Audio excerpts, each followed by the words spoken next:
कहानी की शुरुआत होती है उस पल से जब रागिनी और चंदू अचानक घर से गायब हो जाती हैं। घर में जैसे ही सबको पता चलता है कि दोनों बच्चियां वहां नहीं हैं, पूरे घर में अफरा तफरी मच जाती है। दीपिका की हालत सबसे ज्यादा खराब हो जाती है। वह बार बार सबको फोन करके पूछती है कि दोनों कहीं दिखीं क्या, लेकिन कोई जवाब नहीं मिलता। घर के हर कोने में खोज शुरू हो जाती है। नौकरों से लेकर रिश्तेदारों तक हर कोई परेशान हो जाता है, लेकिन रागिनी और चंदू का कोई सुराग नहीं मिलता। उधर दोनों बच्चियां अकेले ही एक बड़ा कदम उठा चुकी होती हैं। वे डरते हुए लेकिन हिम्मत के साथ सीधे कलेक्टर ऑफिस पहुंच जाती हैं। उनका मन साफ होता है। उन्हें अब और घर में चल रहे झगड़ों और तनाव के बीच नहीं रहना। वे चाहती हैं कि कोई बड़ा अधिकारी उनकी बात सुने और उन्हें इस माहौल से बाहर निकाले। जैसे ही वे कलेक्टर ऑफिस पहुंचती हैं, वहां मौजूद स्टाफ हैरान रह जाता है कि इतनी छोटी बच्चियां अकेले कैसे आ गईं। कुछ ही समय बाद कलेक्टर ऑफिस से दीपिका के फोन पर कॉल आता है। दूसरी तरफ से बताया जाता है कि रागिनी और चंदू सुरक्षित कलेक्टर ऑफिस में हैं। यह सुनते ही दीपिका की सांस में सांस आती है, लेकिन परेशानी कम नहीं होती। वह तुरंत यह बात घर में सभी को बताती है और सब लोग घबराते हुए कलेक्टर ऑफिस की ओर निकल पड़ते हैं। जैसे ही सभी लोग, दीपिका, चिराग और बाकी परिवार कलेक्टर ऑफिस पहुंचते हैं, माहौल और भी तनावपूर्ण हो जाता है। वहां पहुंचते ही दीपिका और चिराग के बीच बहस शुरू हो जाती है। दोनों एक दूसरे को दोष देने लगते हैं कि बच्चों ने इतना बड़ा कदम क्यों उठाया। ऑफिस का माहौल पूरी तरह से भारी हो जाता है, लेकिन असली मोड़ तब आता है जब रागिनी और चंदू सामने आकर सबको चौंका देती हैं। रागिनी साहस जुटाकर कलेक्टर से कहती है कि हम यहाँ इसलिए आए हैं क्योंकि हमारे घर में हमें बहुत परेशान किया जा रहा है। हम दोनों को शांत और सुकून नहीं मिलता। हमारी बात कोई नहीं सुनता। चंदू भी उसी बात को दोहराती है और कहती है कि हम अब ऐसे घर में नहीं रहना चाहते जहां हर दिन झगड़ा हो। उनकी मासूम आवाज पूरे कमरे में गूंज जाती है और सब लोग चुप हो जाते हैं। कलेक्टर गंभीरता से पूरी बात सुनते हैं और फिर दीपिका और चिराग की ओर देखते हुए कहते हैं कि यह बहुत गंभीर मामला है। दो छोटी बच्चियां खुद यहां तक अकेले आई हैं। इसका मतलब है कि कहीं न कहीं कुछ बहुत गलत हो रहा है। वह साफ कहते हैं कि पहले मैं दोनों बच्चियों की बात सुनूंगा, उसके बाद ही कोई फैसला लिया जाएगा। उनके इस बयान से दीपिका और चिराग दोनों और भी ज्यादा बेचैन हो जाते हैं, क्योंकि अब मामला सिर्फ घर का नहीं बल्कि कानून तक पहुंच चुका है। और यहीं से कहानी एक नए और खतरनाक मोड़ की ओर बढ़ जाती है। कलेक्टर के सामने जैसे ही रागिनी और चंदू अपनी बात रखना शुरू करती हैं, पूरा माहौल और भी गंभीर हो जाता है।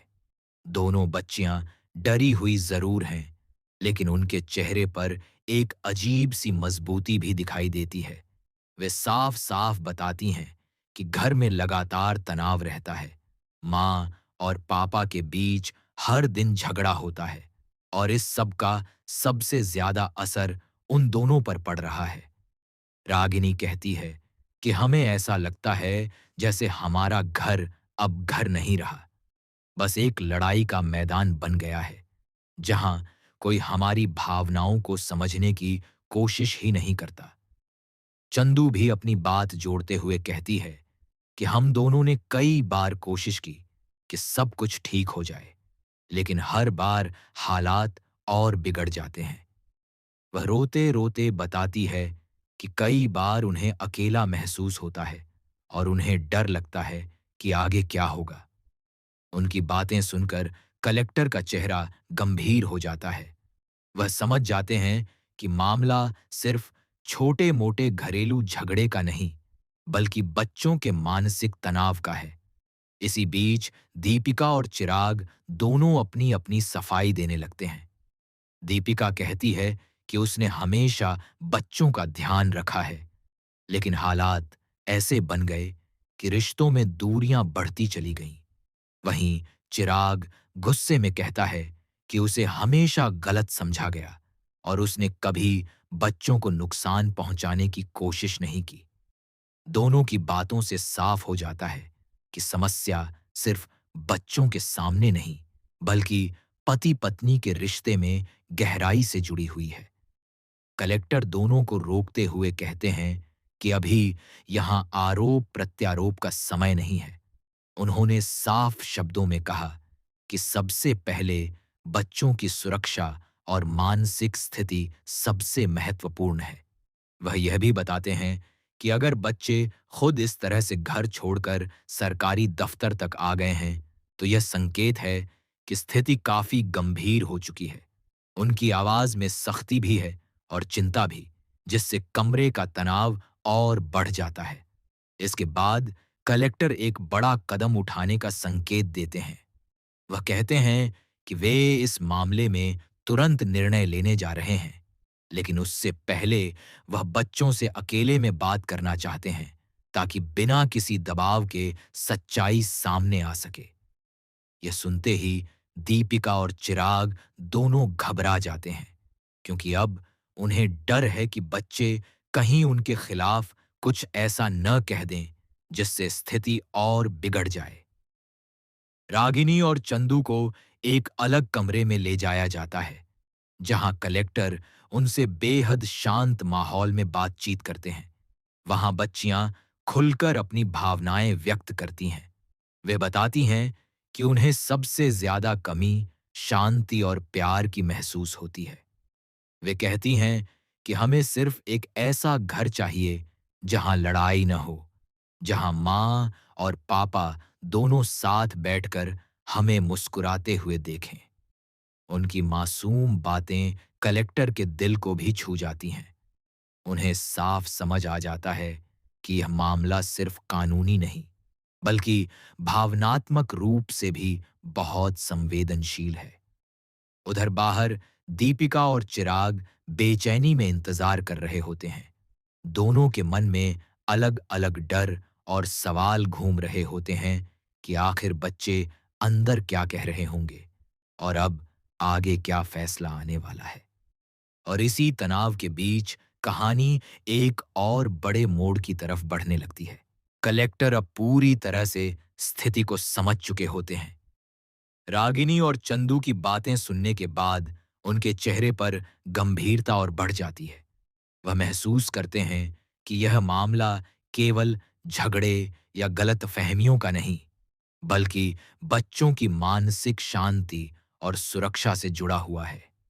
जैसे ही बच्चियों से बातचीत पूरी होती है, कलेक्टर उन्हें आश्वासन देते हैं कि अब वे सुरक्षित हैं और उनकी बात को गंभीरता से लिया जाएगा। बाहर दीपिका और चिराग बेचैनी से इंतजार कर रहे होते हैं। हर गुजरता हुआ सेकंड उनके लिए भारी बनता जा रहा होता है। दोनों के चेहरे पर डर साफ झलक रहा होता है, लेकिन वे एक दूसरे से बात भी नहीं कर पा रहे होते। माहौल इतना तनावपूर्ण हो चुका होता है कि दोनों के बीच की दूरी और भी बढ़ती हुई महसूस होती है। तभी कलेक्टर उन्हें अंदर बुलाने का आदेश देते हैं। जैसे ही दीपिका और चिराग अंदर आते हैं, कलेक्टर का रुख बेहद सख्त हो जाता है। वह साफ शब्दों में कहते हैं कि बच्चों की मानसिक स्थिति को देखते हुए यह मामला बहुत गंभीर है। उन्होंने बताया कि रागिनी और चंदू दोनों ने स्पष्ट रूप से कहा है कि वे घर के लगातार तनाव और झगड़ों से परेशान हैं। यह सुनते ही दीपिका की आंखें भर आती हैं, जबकि चिराग कुछ पल के लिए चुप हो जाता है। कलेक्टर आगे कहते हैं कि बच्चों के हित में उन्हें एक अस्थायी फैसला लेना होगा। वह घोषणा करते हैं कि अगले एक हफ्ते तक रागिनी और चंदू अपनी पूरी फैमिली के साथ रहेंगे, ताकि स्थिति को समझा जा सके और रिश्तों को सुधारने का मौका मिल सके। लेकिन साथ ही वह यह भी चेतावनी देते हैं कि अगर इस दौरान किसी भी तरह की शिकायत फिर से आती है, तो उन्हें कड़ी कार्रवाई करनी पड़ेगी। यह सुनकर कमरे में सन्नाटा छा जाता है। दीपिका और चिराग दोनों इस फैसले को स्वीकार तो कर लेते हैं, लेकिन अंदर ही अंदर टूट जाते हैं। कलेक्टर का अगला बयान और भी चौंकाने वाला होता है। वह साफ कहते हैं कि अगर किसी भी तरह से बच्चों को फिर से परेशानी हुई, तो उनकी कस्टडी पर दोबारा विचार किया जाएगा और यह अधिकार बच्चों के भले के लिए छीन भी लिया जा सकता है। इसके बाद कलेक्टर दोनों पक्षों को 15 मिनट का समय देते हैं ताकि वे आपस में बैठकर सोच सकें और अंतिम निर्णय पर पहुंच सकें। यह 15 मिनट का समय जैसे किसी परीक्षा से कम नहीं होता। हर कोई अपने अपने विचारों में खो जाता है। दीपिका और चिराग के बीच भी इस दौरान कोई बातचीत नहीं होती। बस एक भारी खामोशी होती है जो सब कुछ बयां कर रही होती है। समय पूरा होने के बाद जब कलेक्टर फिर से पूछते हैं कि उनका अंतिम फैसला क्या है, तो दीपिका और चिराग दोनों एक दूसरे की ओर देखते हैं। कुछ पल की खामोशी के बाद वे दोनों एक साथ कहते हैं कि उन्हें यह फैसला मंजूर है। यह सुनते ही कलेक्टर थोड़ा शांत हो जाते हैं, लेकिन उनके चेहरे पर अभी भी चिंता बनी रहती है। बच्चियों के चेहरे पर पहली बार हल्की राहत दिखाई देती है। उन्हें लगता है कि शायद अब हालात थोड़े बेहतर हो सकते हैं।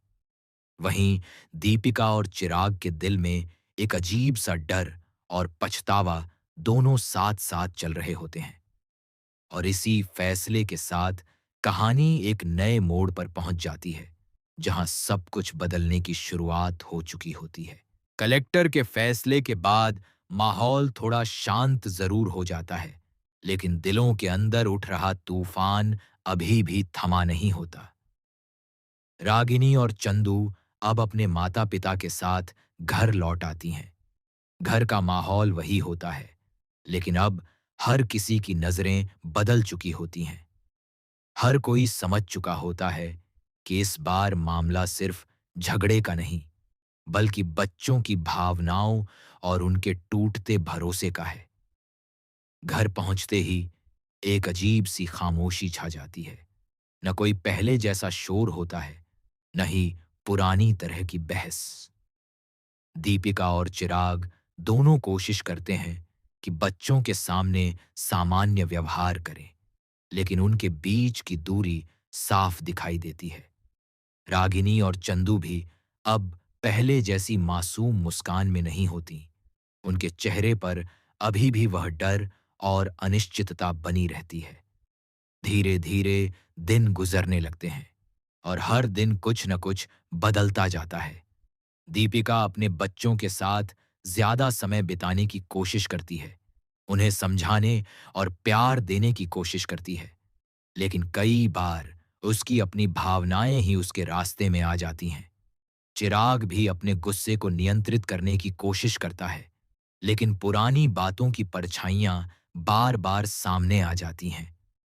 रागिनी और चंदू अब हर छोटी बात को ध्यान से देखने लगी हैं। वे अपने माता-पिता के हर व्यवहार को नोटिस करती हैं। जहां भी थोड़ा सा तनाव महसूस होता है, वे तुरंत चुप हो जाती हैं। उनका बचपन अब पहले जैसा नहीं रहा। उसमें एक तरह की समझदारी और डर दोनों साथ-साथ जुड़ चुके हैं। लेकिन धीरे-धीरे एक छोटा-सा बदलाव दिखने लगता है। एक दिन जब घर में हल्की-फुल्की बातचीत होती है और कोई बड़ा झगड़ा नहीं होता, तो पहली बार रागिनी के चेहरे पर हल्की मुस्कान आती है। चंदू भी थोड़ी राहत महसूस करती है। दीपिका और चिराग ये बात समझ जाते हैं कि अगर उन्हें अपने बच्चों को खोना नहीं है, तो उन्हें अपने रिश्तों को बदलना ही होगा। कलेक्टर का दिया हुआ 1 हफ्ते का समय अब उनके लिए एक चेतावनी नहीं, बल्कि एक मौका बन जाता है। दोनों समझने लगते हैं कि बच्चों की खुशी उनके अपने अहंकार से कहीं ज्यादा जरूरी है। धीरे धीरे वे अपने पुराने गिले शिकवे छोड़ने की कोशिश करते हैं, भले ही यह आसान नहीं होता। कहानी के आखिरी मोड़ पर एक ऐसा पल आता है जब पूरा परिवार एक साथ बैठता है। कोई बहस नहीं होती, कोई गुस्सा नहीं होता, बस एक शांत माहौल होता है। रागिनी और चंदू अपने माता पिता के बीच बैठकर पहली बार सुकून महसूस करती हैं, और यहीं पर कहानी एक गहरे संदेश के साथ खत्म होती है कि रिश्तों को बचाने के लिए सबसे जरूरी चीज है समझ, धैर्य और प्यार। क्योंकि अगर बच्चे टूट जाएं तो कोई भी रिश्ता पूरा नहीं रह जाता।